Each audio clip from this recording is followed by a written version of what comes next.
Mistika naglabas ng kanyang saloobin tungkol sa napansin niyang pagbabago kay Diwata makaraan umanong maging sikat. Sandali lang madam, mamaya no yung picture natin, busy po tayo. Ulit, madami yung pagbigyan. 1, 2, ate, kuya. 1, 2, 3. Mamaya na pa. Sino naman ka-drive? Sandali lang ko ate, sandali lang mamaya yung picture. Na-experience ako ito boy. Sayang. Grabe. Uuwi na kami guys. Kasi sobrang talagang sulit naman ang pagpunta namin dito kasi nakita namin personal si Ma'am Diwata at si Ma'am Rosmar. Kaya, kaso lang hindi talaga ako nakapag-picture kay Ma'am Diwata. Siguro pagod lang talaga siya. Sobrang dami ng tao.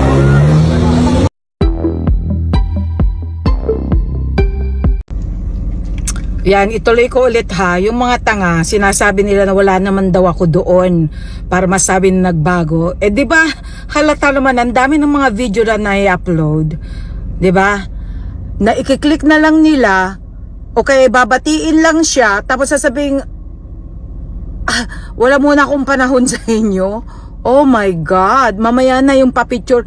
Eh wala, bumati lang yung tao. Pagkatapos sasabihin mamaya na lang busy ako.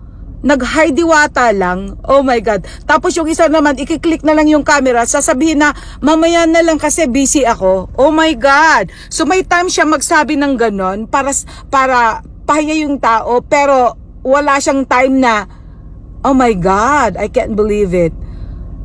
Diba? At saka yung itsura niya, mukhang nangdidiri na siya sa mga nagpapapicture.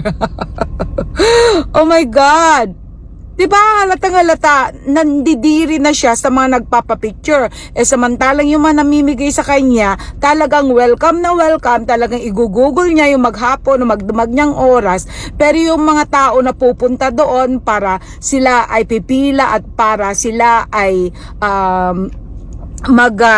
papatronize sa kanyang negosyo, baliwala na lang sila. Hindi niyo napansin yun? Tingnan niyo lahat. Tingnan niyo kasi. Diba? Katulad sinabi ko, ako humahanga ako sa mga tao na talagang nagsumikap tapos talagang pinaghirapan nila ang pera nila. Pero siya, dahil nga sa puro bigay na lang ang binibigay sa kanya, paano pa ako hahanga niyan? Diba? Okay lang sana yun. Diba? Kung hindi ko nakikita na talagang tumaas na talaga yung ere niya at talagang lumaki na yung ulo niya. At sa tingin niya sa mga mga nagpapapicture, nakakadiri na sila. Hindi niya alam na lahat ng mga to pumupunta, nagpatronize, kaya nga siya yung mayaman. Pati itong mga vloggers, nagpapatronize, kaya nga sila yung mayaman. Pero pinapaya niya sila. Diba? Ako naiinggit ako. Ba't ako mainggit? May trabaho ako, may mga trabaho ako. Malaking kita ko dito. Diba? Kung tutuusin. Diba? Kung ikukumpara naman ako sa kanya, my God, hello? Ako mainggit? Oh my God, dapat nga kung ako yung tao talagang mainggit sa katawan, dapat si Rosmar na ang sisirain ko, pero hindi. Tingnan niyo yung tao, hanga ako dun sa tao dahil siya yung nagsumikap, nakita ko kung paano, pero ang tingin sa mga tao ay talagang hindi ganon, na hindi siya nandidiri. Kung tutuusan talaga, welcome na welcome sila magpa-picture sa kanya. Yun ang dapat hangaan na tao, 'di ba? Tumutulong siya, nakikita ko. Pero yung pagbigay niya ng almost halaga na ng 5 million sa isang Diwata lang, na talagang antaas na ng ere. Diba? Pasalamat nga siya, pinagbigyan pa siya. Pasalamat nga, napansin pa nga siya ng isang Rosmar. O, diba? Dahil si Rosmar, dahil nga lang sa ayaw na lang niya na maisip ng mga tao na siya'y gumagamit lang, which is inamin naman niya na ginamit talaga niya talaga si Diwata, lalo sa pagkopya niya sa pares ni Diwata.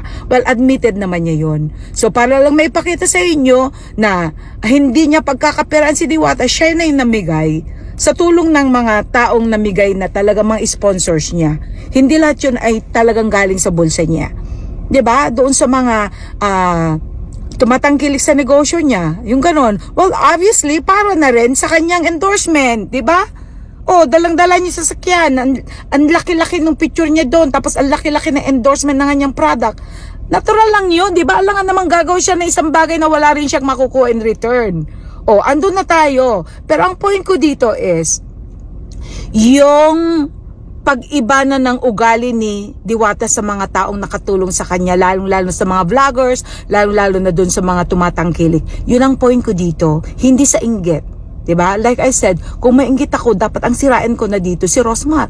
Pero hindi ko sisirain si Rosmar dahil wala akong nakikita para iskasira niya. Diba? Mali nga lang talaga yung tinulungan niya na talagang itinodo niya, diba? Eh natural na intindihan ko yon para lang makiride on din sa kanya, diba? Obviously. Diba? Very obvious yun, diba? Pero hindi yun. Hindi yun ang pakay dito. Diba? Kaya kung sino yung mga nakakaintindi, thank you sa mga nag-comment na naintindihan nila kung ano yung pakay ng comment ko. Pero doon sa mga nagsasabing nainggit, ba't ako mainggit? Diba? Kung tutuusin, ba't ako mainggit? Sa paresan niya? Sa nilalangaw na paresan niya, pagkatapos hindi pa well sanitized or whatever. Oh, first of all, wala pa talaga siyang lisensya. Secondly, wala pa talaga siyang inspected talaga na sanitary inspected na business niya dahil wala pa talaga. So kung tutuusin, 'di ba? Hindi pa tayo nakakasigurado kasi nakita ko yung pagluluto na nga lang nila ng bigas, ni hindi man lang hinugasan. Kumukulo na yung tubig. Tapos, inihalo na lang yung hindi pa nahuhugasan na kanin o kaya bigas. Oh my God! Kaya hindi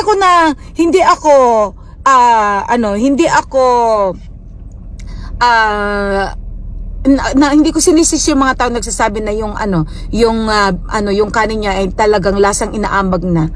Kasi nga naman, hindi man lang niya hinugasan, hindi man lang niya pinapahugasan doon sa mga tao niya. 'Di ba? Kung talagang well-inspected niya, well-supervised yung mga tao niya, eh dapat, yun yung mga intindihin niya, yung sanitation, yung health, diba? Ng mga tao. Hindi yung inaasikaso niya yung pag, akala mo na kung sino siya na hindi na siya maabot. Oh my God. Mas iyon ang, iniintindi niya ngayon kung paano talaga barahin yung mga nagpapapicture. Hindi niyo ba nakita? Ang sa akin lang naman, it's my observation. Kahit wala ko dyan, it's my observation. At nakikita ko kung anong mali. 'Di ba? Kung anong tama. Sinabi ko noon, 'di ba? Nung una ko yung humahanga, pero ngayon may mali na. So I will have to tell the truth. Real talk tayo, 'di ba? Oh. Kayo kung hindi nyo maintindihan, nasa inyo na yun. Basta sa akin, yung page ko para lang sa mga intelihenteng tao, yung mga nakakaintindi ko anong point ko. Doon sa mga nagsasabing hindi tama or whatever, well, you're not allowed in my Facebook. Kaya mas marami nga yung na-block kaysa yung mga nandoon na followers ko. Because I'm not after followers. I'm not after views. Kung ayaw nyo kung ano may pinupost ko, that's my right, di ba? Eh ngayon, kung talagang ayaw nyo, di ba, I'm not inviting you. You're not allowed. 'Di ba? Kaya lahat ng mga hindi maganda yung mga ikinoment, blinak ko because I don't need you here. Para lang ito sa mga nakakaintindi kung ano yung mensahe ko. That's it.